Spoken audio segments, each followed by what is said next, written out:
A bit flippant, but I say that if the software fails, then the hardware is available, and I am a big advocate of even donating. He was the man with the unmistakable smile who, as Dr. Martin Gruber from the successful series Der Doktor, stood for comfort, hope and home in millions of living rooms for years. But behind the camera, Hans Siegel concealed a reality that was darker, harsher and more fragile than anyone could have imagined.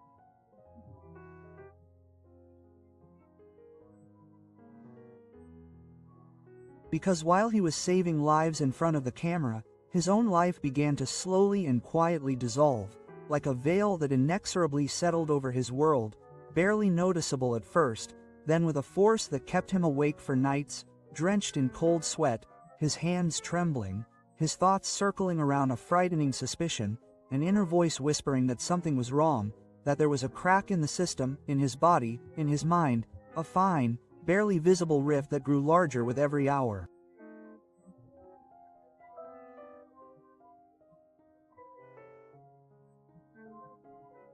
A faint pain behind his ribs, a hint of shortness of breath after harmless stares, a feeling of strangeness in his own heartbeat, which no longer danced in its usual rhythm but stumbled, skipped, rebelled.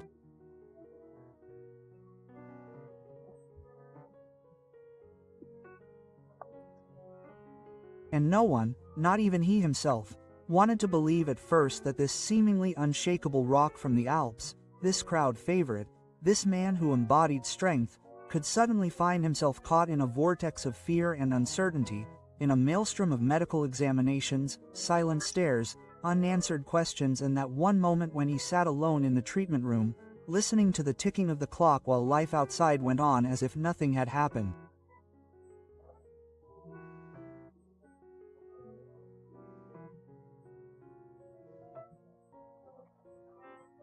And in that quiet room, surrounded by sterile walls and clinical lighting, he suddenly saw images before his inner eye, images of his wife, his family, his colleagues, the fans who hugged him at performances, all these people who did not know that a deep darkness was growing inside him, which could not be dispelled with words, only with the truth.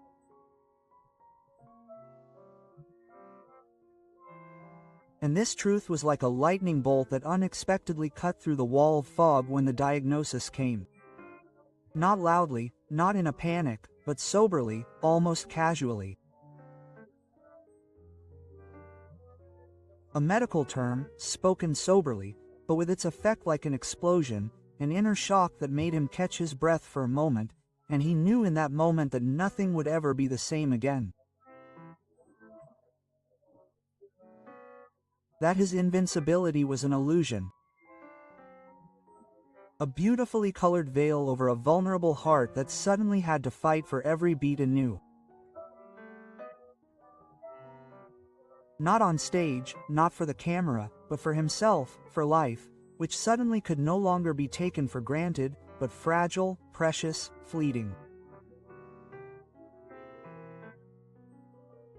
And he remembered an evening in Kitzbühel, when he stood at the window, the lights of the city below him, a glass of red wine in his hand, his heart heavy, his thoughts restless.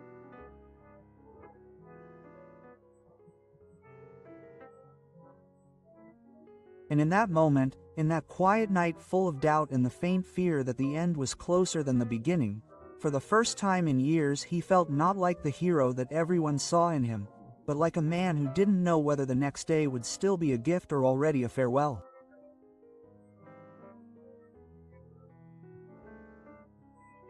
A man who tried to pretend to be normal with trembling fingers, even though a storm was raging inside him, uncontrollable, merciless. And it was that one night when he stood in front of the mirror, looked himself in the face and said quietly, "I fear the worst, not because I am weak, but because for the first time I realize how much I have to lose." And in that realization there was no capitulation, but an infinitely deep humanity that changed everything, even him. Because what happened next will shape not only his life, but also the image we all had of him forever. He had woken her once in the middle of the night, without a word, with glassy eyes and a silence inside him that was colder than the winter outside, and when she sat up, dazed, and asked if everything was all right, he had not answered, but simply stood there.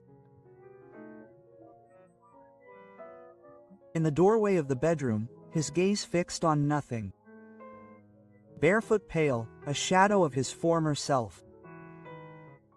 And in that moment she knew that something had broken, deep inside him. Not yesterday, not in that hour, but weeks ago, maybe months. A crack that grew ever larger, unstoppable, like an invisible tumor in his soul that he himself did not dare to name, and she also knew that she could no longer reach him.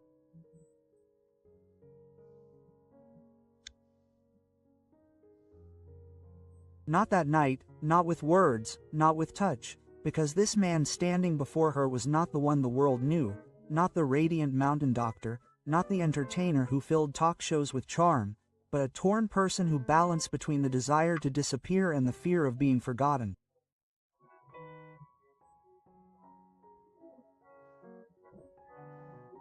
And no one, not his fans, not his colleagues, not even his family suspected what was going on inside him, that he sometimes sat in his car for hours, in parking lots, far away from everything, with the engine running and the radio turned up loud, not because he wanted to listen to music, but because he had to drown out the noise inside himself.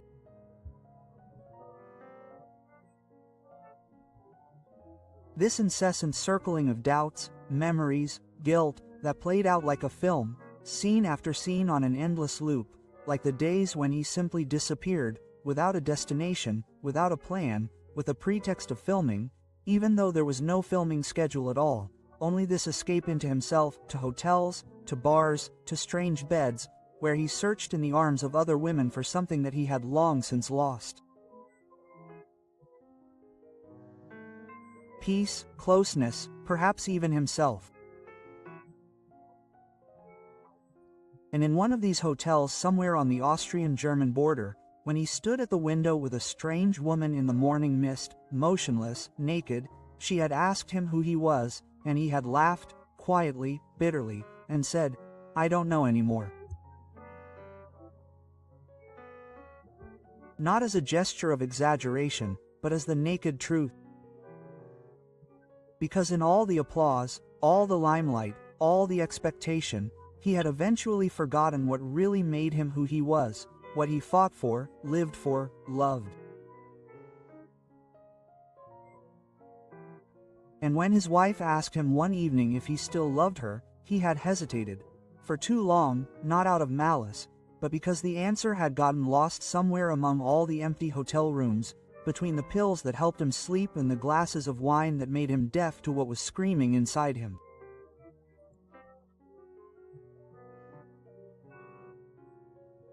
And yet there was still something, a remnant of light, perhaps a sliver of hope, when one day he looked at himself in the mirror and saw not only himself, but the image of a man who had fallen apart, not physically, but in every line of his face.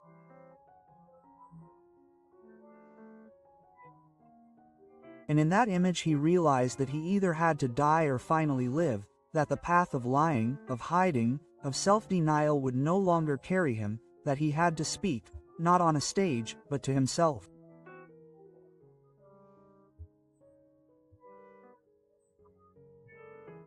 And that's exactly what he did for the first time in years, out loud, in a letter that he never sent, but which opened everything inside him, like a valve, an explosion of truths that no one was allowed to hear, about his fear of aging, his anger at the industry that had turned him into a product, about his guilt that he had not become a father because he had never found the courage to take responsibility, about the love for a woman he had lost, not because she left, but because he had pushed her away, bit by bit, with every silent expression, with every glance. Into his cell phone instead of into her eyes. And when she finally left, quietly and without drama, it wasn't the pain that destroyed him, but the echo of her footsteps that would linger in the hallways of his house for weeks. And in this lesson he stood alone.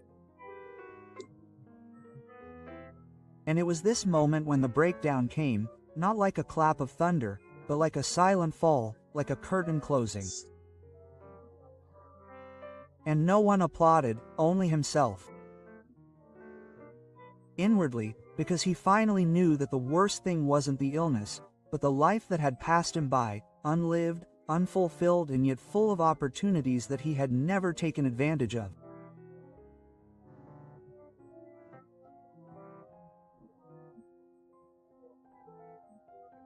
Out of fear, out of pride, out of the feeling of always having to function, always strong, always present, always Hans Siegel, the rock, the hero, the savior, and never simply a man who had lost himself and was now trying to give at least the fragments of his soul a new home, somewhere between therapy, the tentative reconnection with his wife, the silence that no longer stood as a threat but as the beginning of a new honesty, between days that slowed down and evenings when he no longer ran away, but endured what was there.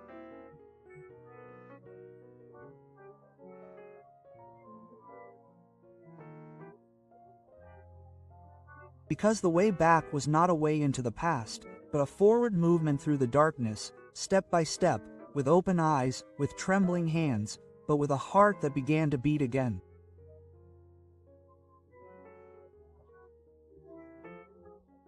Not for the cameras, not for the world, but for himself, and perhaps someday again for the love that had remained, very quietly, very deeply, beneath all the pain, like a light that had never completely gone out. But just when he thought he had left the worst behind him, the blow came, which struck him not like lightning, but like a dagger. Slow, ice-cold, deep and merciless, because it was not his body that failed him, but the person he had trusted the most.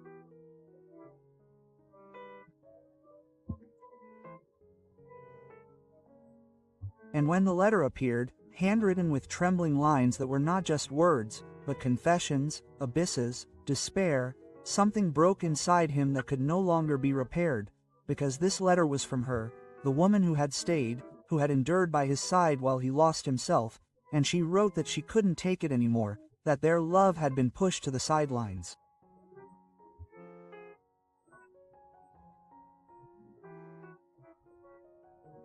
Between pill packs, evasive glances, lost nights, that she no longer recognized him, that she believed that the man she once loved was no longer there. And even though she didn't leave, she was gone. A shadow, a scent on the pillow, a smile in old photos. And he sat there with the letter in his hand, his heart heavy as lead, unable to cry because even his tears had refused to come, as if they too had abandoned him.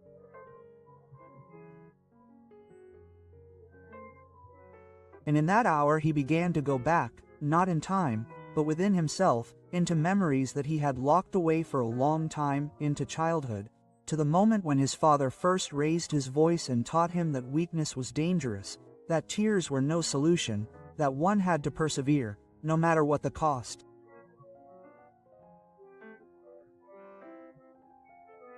And this sentence, no matter the cost, had become like a mantra that carried him through decades, through stages, through successes, through applause.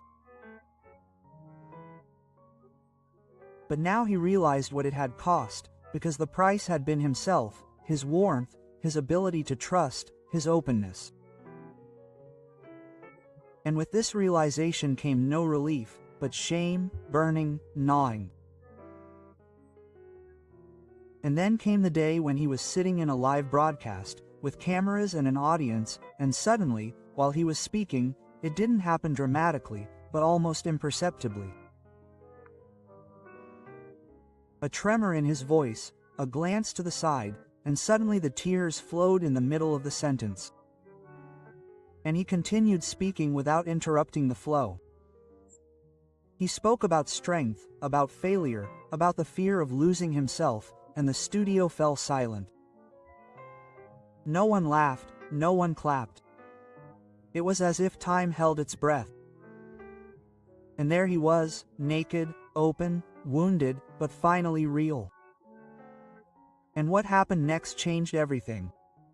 Because it wasn't just the public who suddenly saw him with other eyes. He too began to look at himself anew with a mixture of compassion and awe, for he had survived, not death, but life, the real, unfiltered life without a mask. And it was not the applause that healed him, but the loneliness that he finally no longer feared, the silence in which he no longer lost himself, but found himself again. And in this silence he saw her face again. Not that of the woman who had left him, but of the one who had stayed, quietly in the background, who made him tea every morning, even though he hardly spoke, who put books in front of him without him ever asking.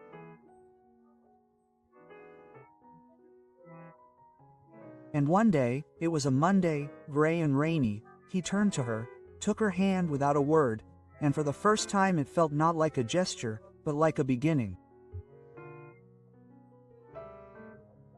And she looked at him, not surprised, not triumphant, but calm, knowing. And in that look there was no accusation, only love, exhausted, shaken, but there like a tree that still stood after the storm. And that night he fell asleep, without pills, without alcohol, just with the sound of her breathing next to him. And it was that sound that proved to him that things would continue. Not because everything was fine, but because for the first time he accepted that life was not a script. Not a perfect arc, but a chaos of light and darkness.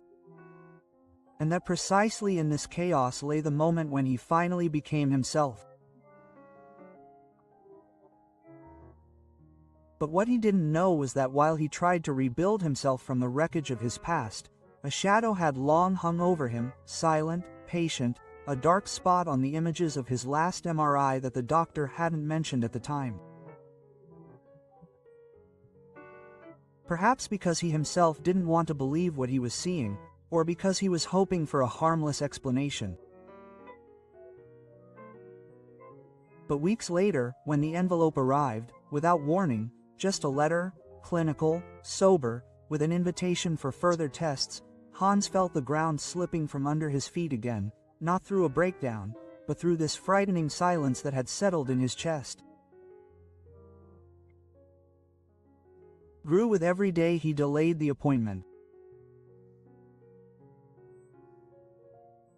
And when he finally left, with his eyes downcast, unaccompanied, it was not the diagnosis that shook him, but the moment when the doctor, a man with too many years of experience in his voice, asked him to sit down and then said nothing, only showed the image on the monitor, gray, grainy, with a bright spot deep in his right temporal lobe.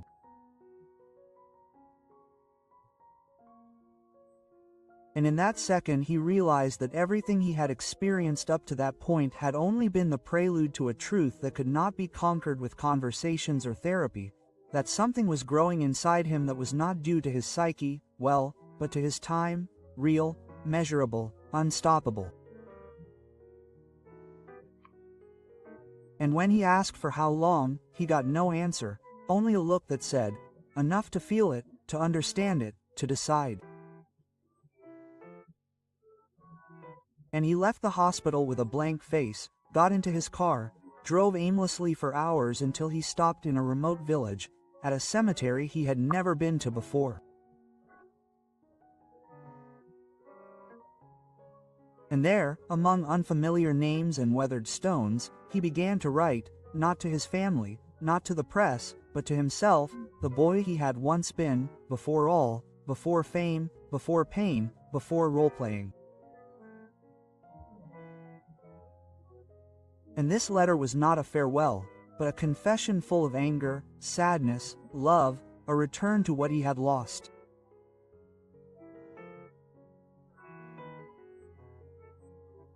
And as he wrote, trembling with ink on paper, he suddenly heard footsteps behind him, turned around and saw him, the man whose face he had never forgotten, the brother he had erased from his life for decades, because of that one night, that argument, that hand that struck too quickly, that lie that tore a family apart.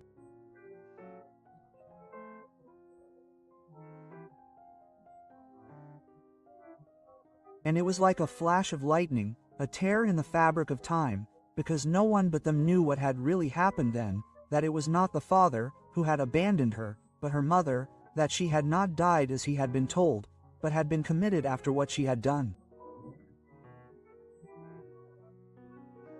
And that his brother had remained silent at that time, protected him, and repressed the truth. And now he stood there with graying hair and the same eyes and said only quietly, "It is time for you to know." And Hans understood in that moment that there was another life.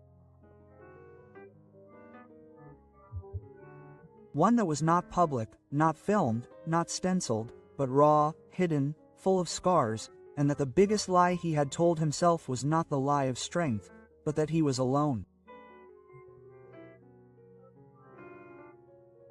And as they sat side by side on the cemetery wall, his brother began to tell him about his mother, about her letters from the hospital, about the file he had hidden all those years, out of fear, out of shame, out of love.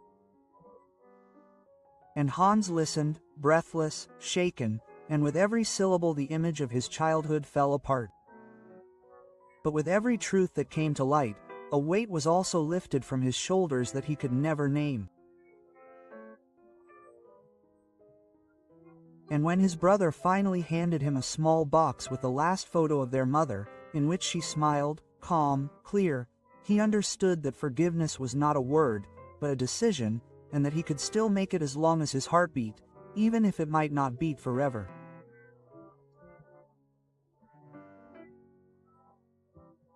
And when he returned home that night, the light in the hallway was still on, his wife was sitting at the kitchen table, with tired eyes but an open gaze. He placed the photo in front of her, took her hand and said for the first time in years in a full voice, "I am ready to tell everything."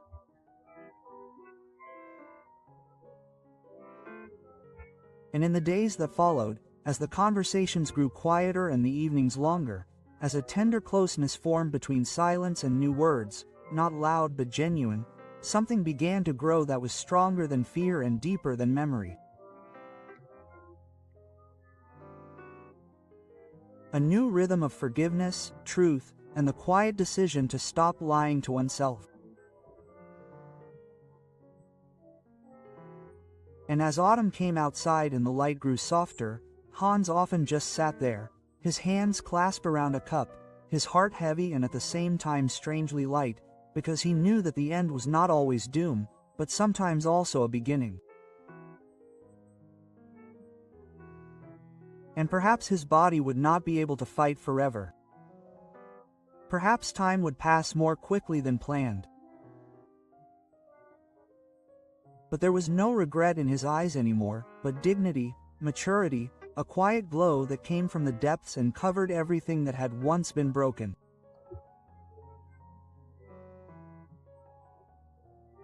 And if you want to share this journey through shadow and light with him, if you want to understand what it means to discover true life behind the smile of a star, then subscribe to this channel.